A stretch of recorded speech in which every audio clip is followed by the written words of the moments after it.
குழந்தைங்க எல்லாருக்கும் school holidays ஆரம்பிச்சாச்சு. ஃபுல் டே வீட்டில் தான் இருக்க போகிறாங்க. ஒவ்வொரு அம்மாக்களுடைய மனக்குமுறல் சொல்லி மாளாது.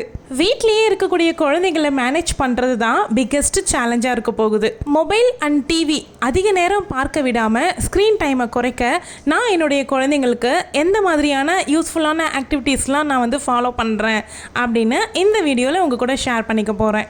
அந்த ஆக்டிவிட்டீஸை அவங்க எப்படி என்ஜாய் பண்ணி பண்ணுறாங்க அப்படிங்கிறதையும் நீங்கள் வீடியோவில் பார்க்க தான் போகிறீங்க. Welcome to my channel. நான் உங்கள் பிரியா. என் சேனலை சப்ஸ்கிரைப் பண்ணி தொடர்ந்து ஆதரவு கொடுத்துட்ருக்கேன். உங்கள் எல்லாருக்குமே ரொம்ப நன்றி. இனிமேல் சப்ஸ்கிரைப் பண்ண போகிறவங்களுக்கும் ரொம்ப ரொம்ப நன்றி.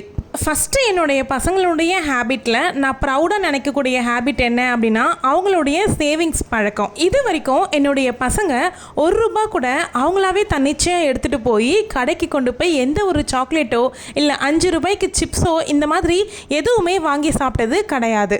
வீட்டில் சமைக்கிறதும் நாங்கள் வாங்கி கொடுக்குறதும் மட்டும்தான் அவங்க சாப்பிடுவாங்க. அவங்களுக்காக கொடுக்கக்கூடிய அமௌண்ட்டை அவங்களுடைய உண்டியலில் மட்டும்தான் சேமித்து வைப்பாங்க. மணி சேவிங்ஸ்னுடைய இம்பார்ட்டன்ஸை நம்ம பசங்களுக்கு சின்ன வயசுலேருந்தே சொல்லி கொடுக்குறோம் அப்படின்னும் பொழுது அவங்க நம்மள மாதிரி ஏஜ் ஆகும் பொழுது கண்டிப்பாக ஒரு வெல்த்தியான லைஃப் ஸ்டைலை அனுபவிப்பாங்க. எப்போவுமே நம்மக்கிட்ட சேவிங்ஸ் ஹேபிட் இருக்கணும் அப்படிங்கிற மைண்ட் செட் அவங்களுக்கு இருந்துக்கிட்டே இருக்கும். அவங்களுக்கான எமர்ஜென்சி ஃபண்டை அவங்க எப்போவுமே க்ரியேட் பண்ணி வச்சுக்கிறதுக்கு பழகிப்பாங்க. அதோடு சேர்த்து காசுனுடைய அருமையாக அவங்களுக்கு தெரிய வரும். வருஷம் முழுக்க நம்ம சேமித்தோம் அப்படின்னா தான் இவ்வளோ காசு நமக்கு வருது. ஸோ இந்த காசை நம்ம வேஸ்ட்டாக செலவு பண்ணக்கூடாது, தேவையில்லாத பொருட்களை வாங்கக்கூடாது அப்படிங்கிறதுல ரொம்பவே கான்ஷியஸாக இருப்பாங்க. என்னுடைய பசங்க வருஷம் முழுக்க சேர்த்து வச்சு அந்த அமௌண்ட்டை அவங்களுடைய பிபிஎஃப் அக்கௌண்ட்டில் போட்டுருவாங்க. போஸ்ட் ஆஃபீஸில் அவங்க 2 பேர் பேர்லேயுமே தனித்தனியாக அக்கௌண்ட் இருக்குது. இயர்லி ஒன்ஸ் அவங்களுடைய அமௌண்ட்டை அவங்களுடைய அக்கௌண்ட்லேயே போட்டுருவோம். அது மட்டும் இல்லாமல் மந்த்லி நாங்களுமே அவங்களுடைய அக்கௌண்ட்டில் அமௌண்ட்டு போட்டுக்கிட்டு தான் இருக்கோம். இந்த ஹேபிட்டை அவங்க 3 இயர்ஸாக ஃபாலோ பண்ணிக்கிட்டு இருக்காங்க. எப்போவுமே லாஸ்ட் எக்ஸாம் அன்னைக்கு அவங்களுடைய உண்டியலை ஓப்பன் பண்ணி எவ்வளோ அமௌண்ட் இருக்கோ அதை அவங்க அக்கௌண்ட்டில் போட்டுட்டு திரும்பவும் நெக்ஸ்ட் டேலேருந்து ஃபஸ்ட்லேருந்து அவங்களுடைய உண்டியல் சேவிங்ஸை ஸ்டார்ட் பண்ணுவாங்க. பொறுமையாக வெயிட் பண்ணி அடுத்த ஆனுவல் எக்ஸாம் அன்னைக்கு லாஸ்ட் எக்ஸாம் அப்போ தான் மறுபடியும் அதை ஓப்பன் பண்ணி எவ்வளோ இருக்குது அப்படிங்கிறத செக் பண்ணுவாங்க. எந்த பேசிஸில் நான் அவங்களுக்கு அமௌண்ட் கொடுப்பேன் அப்படிங்கிறதையும் நான் சொல்கிறேன். இதை உங்களுடைய கிட்ஸ்க்கும் நீங்கள் சொல்லிக் கொடுங்க. ஒரு டப்பாவில் நிறைய துண்டு சீட்டுகளில் நிறைய அமௌண்ட்டை ஃபில் பண்ணி நாங்கள் அந்த சீட்டை அதுக்குள்ளே போட்டு வச்சுருவோம். தினமும் அவங்க கண்ணை மூடிக்கிட்டு அதுக்குள்ளே இருந்து ஒரு சீட்டை எடுப்பாங்க. அதில் எவ்வளோ நம்பர்ஸ் வருதோ அந்த அமௌண்ட்டை நான் அவங்களுக்கு கொடுப்பேன். 20 வந்துச்சுன்னா 20 கொடுப்பேன். ஹையஸ்ட்டாக அதிகபட்சமாக 50 வரைக்கும் எழுதி வச்சுருப்போம். ஸோ 50 அப்படிங்கிறது அவங்களுக்கு ஜாக்பாட் அமௌண்ட் அப்படின்னு சொல்லிக்குவாங்க.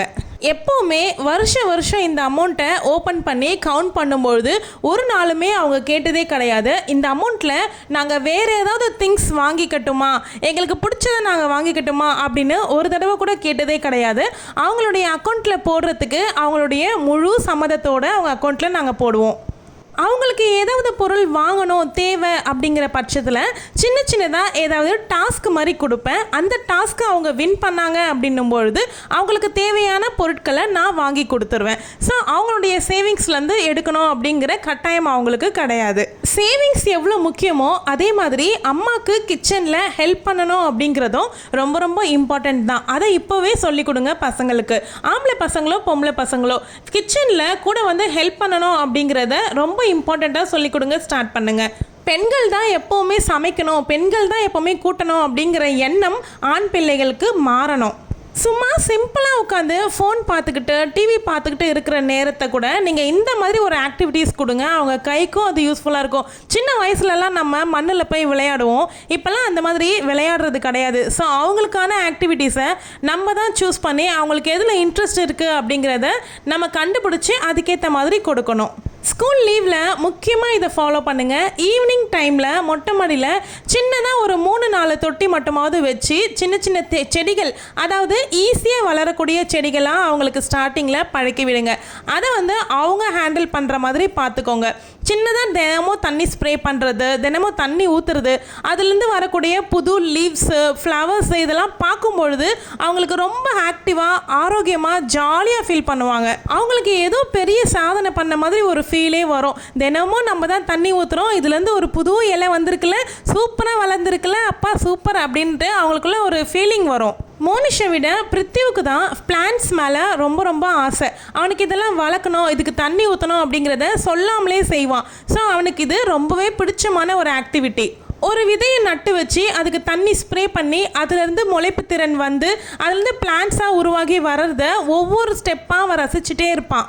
இன்னும் நிறைய செடிகள் இருந்தாலும் அதுக்கு சலிக்காமல் தண்ணி ஊற்றிக்கிட்டே இருப்பான். ஏன்னா அவனுக்கு பிளான்ட்ஸ்னால் அவ்வளோ இஷ்டமான விஷயம்.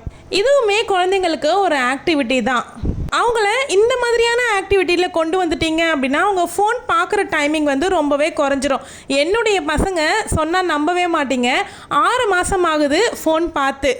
2 பேருக்குள்ளேயும் பாண்டிங் அதிகமாகணும் அப்படிங்கிறதுக்காகவே சம்டைம்ஸ் 2 பேருக்கும் ஒன்றா உட்கார வச்சு வேலைகள் கொடுப்பேன். அது அவங்க சேர்ந்து பண்ணும்போது அவங்களுக்குள்ள ஒரு பாண்டிங் வரும், பேசுறதுக்கான டைமிங் அவங்களுக்கு கிடைக்கும், ஏதாவது பேசிக்கிட்டே அவங்க செய்வாங்க அந்த வேலையை. இப்போ சொல்ல போகிற விஷயம் தான் பேரண்ட்ஸ் எல்லாருமே தெரிஞ்சுக்க வேண்டிய ஒரு விஷயம். இப்போ நான் என்னுடைய பையனுக்கு ஒரு பார்சல் வந்து கொடுக்குறேன். ஸோ இது என்ன அப்படின்னா அவனுடைய 6 மாத கடின உழைப்புக்கான ஊதியம். லாஸ்ட் இயர் அக்டோபர் 10லேருந்து என்னுடைய 2 பசங்களுமே ஃபோன் பார்க்குறத அறவே ஸ்டாப் பண்ணிட்டாங்க.